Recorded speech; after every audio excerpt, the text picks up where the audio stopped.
श्री परमात्मने नमः।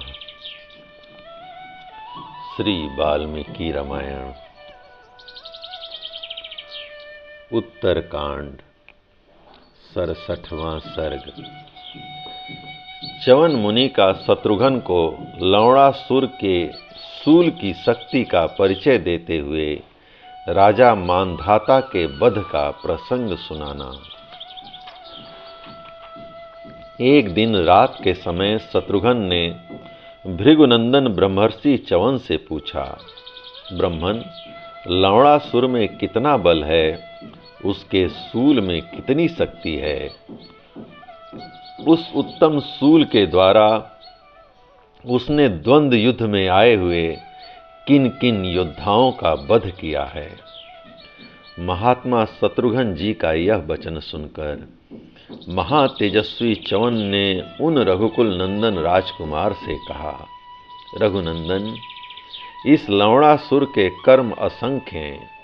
उनमें से एक ऐसे कर्म का वर्णन किया जाता है जो इक्ष्वाकु वंशी राजा मांधाता के ऊपर घटित हुआ था।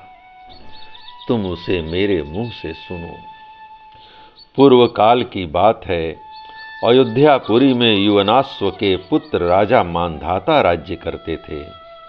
वे बड़े बलवान, पराक्रमी तथा तीनों लोकों में विख्यात थे।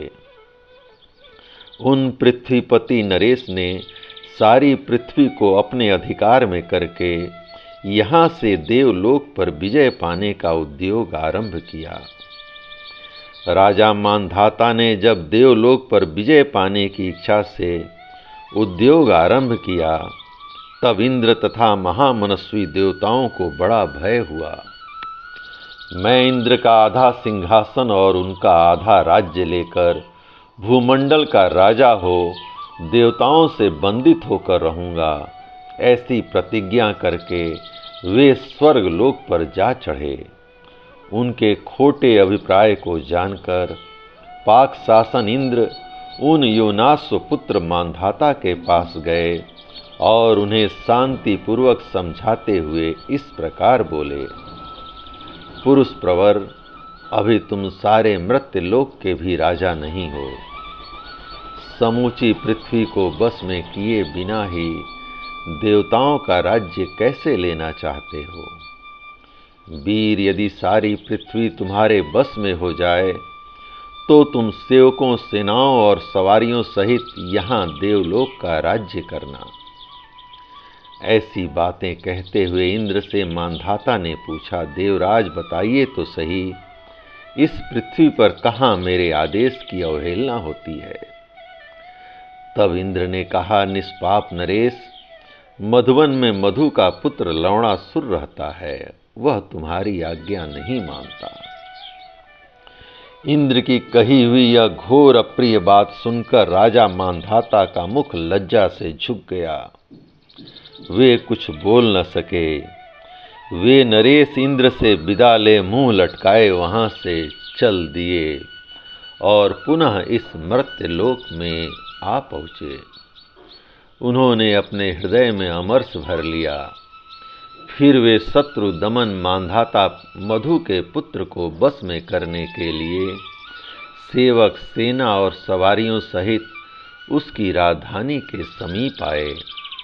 उन पुरुष प्रवर नरेश ने युद्ध की इच्छा से लवण के पास अपना दूत भेजा। दूत ने वहां जाकर मधु के पुत्र को बहुत से कटु वचन सुनाए। इस तरह कठोर बातें कहते हुए उस दूत को वह राक्षस तुरंत खा गया। जब दूत के लौटने में विलंब हुआ, तब राजा बड़े क्रुद्ध हुए और बाणों की वर्षा करके उस राक्षस को सब ओर से पीड़ित करने लगे।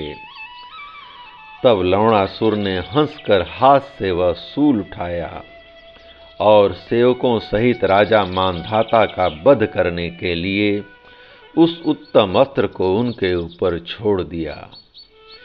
वह चमचमाता हुआ शूल सेवक, सेना और सवारियों सहित राजा मांधाता को भस्म करके फिर लवणासुर के हाथ में आ गया।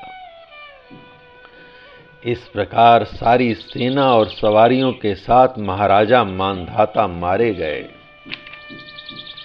सौम्य, उस शूल की शक्ति असीम और सबसे बढ़ी चढ़ी है।